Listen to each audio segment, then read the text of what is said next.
আসসালামু আলাইকুম প্রিয় এইচএসসি 24 পরীক্ষার্থীরা। তো বিষয়টা হচ্ছে যে তোমরা যারা 24 সালে এইচএসসি পরীক্ষা দিবে তোমাদের মধ্যে 99% শিক্ষার্থী চাচ্ছে যে আমাদেরকে অটো পাস দেওয়া হোক। তো বিষয়টা হচ্ছে যে তোমাদের মতামতটা কি অবশ্যই তোমরা নিচে কমেন্ট করে জানাও। তো এখন বিষয়টা হচ্ছে যে যেহেতু শিক্ষা বোর্ড থেকে জানিয়েছে যে অতি শীঘ্রই এইচএসসি 24 পরীক্ষার রুটিনটা প্রকাশিত করা হবে। তো তোমাদের রুটিনটা কত তারিখে দিবে বা কবে দিবে, একই সঙ্গে তোমাদের এইচএসসি 24 পরীক্ষা যে স্থগিত বিষয়গুলো রয়েছে এই স্থগিত পরীক্ষাগুলো কত তারিখ থেকে শুরু হবে, অর্থাৎ নির্ধারিত কত তারিখ থেকে শুরু হতে পারে, এই ভিডিওর মাধ্যমে তোমাদের বিস্তারিত জানাবো।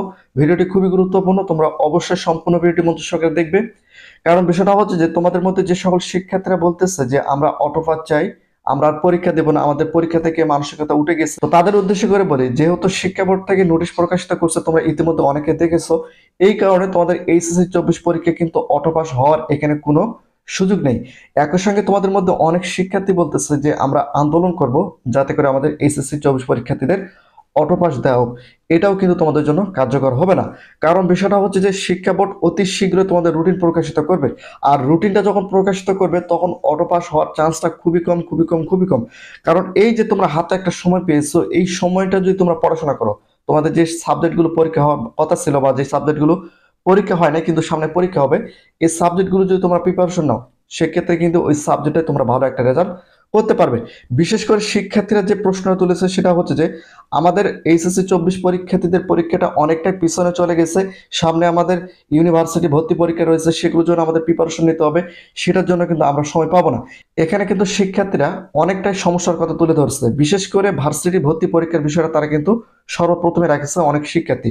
তো বিষয়টা হচ্ছে দেখো, তোমাদের এইচএসসি 24 পরীক্ষা শেষ হওয়ার পরই তোমাদের এইচএসসি 24 পরীক্ষার রেজাল্টটা দেওয়া হবে। এটা নিয়ে তোমাদের টেনশন করার কোনো কারণ নাই।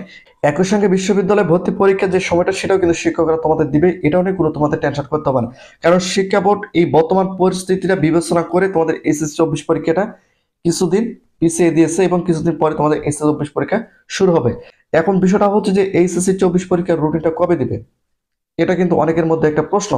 কারণ এইচএসসি 24 পরীক্ষা আমরা যারা নোটিশের মধ্যে দেখেছি এবং গতকালকে একটা নিউজ প্রকাশিত হয়েছে যে অতি শীঘ্রই, অতি শীঘ্রই বলতে সামনের সপ্তাহ অথবা এই সপ্তাহ শেষের দিকে তোমাদের এইচএসসি 24 পরীক্ষার রুটিনটা প্রকাশিত করবে, যেটা আমরা জানতে পেরেছি যে যত সম্ভব এই সপ্তাহের শেষের দিকে, অর্থাৎ সামনে হয়তো দু একদিন পরে তোমাদের এইচএসসি 24 পরীক্ষার রুটিনটা প্রকাশিত হতে পারে। আর তোমাদের এইচএসসি 24 পরীক্ষা শুরু হওয়ার সম্ভাবনা, আমরা এখানে চারটি তারিখের কথা জানতে পেরেছি। আমরা যে চারটি তারিখ জানতে পেরেছি সেটা হচ্ছে যে সেপ্টেম্বর মাসের 1 তারিখ এবং 2 তারিখ, এবং সেপ্টেম্বর মাসের 8 তারিখ এবং 9 তারিখ, এই চারটা তারিখের মধ্যে যে কোনো এক তারিখ থেকে তোমাদের এইচএসসি 24 পরীক্ষা শুরু হওয়ার কথা আমরা কিন্তু জানতে পেরেছি। তো এইচএসসি 24 পরীক্ষা তোমরা যারা দিচ্ছ তোমাদের অটো পাস হওয়ার সম্ভাবনা খুবই কম, খুবই কম, খুবই কম। তোমাদের কিন্তু অবশ্যই প্রিপারেশন নিতে হবে।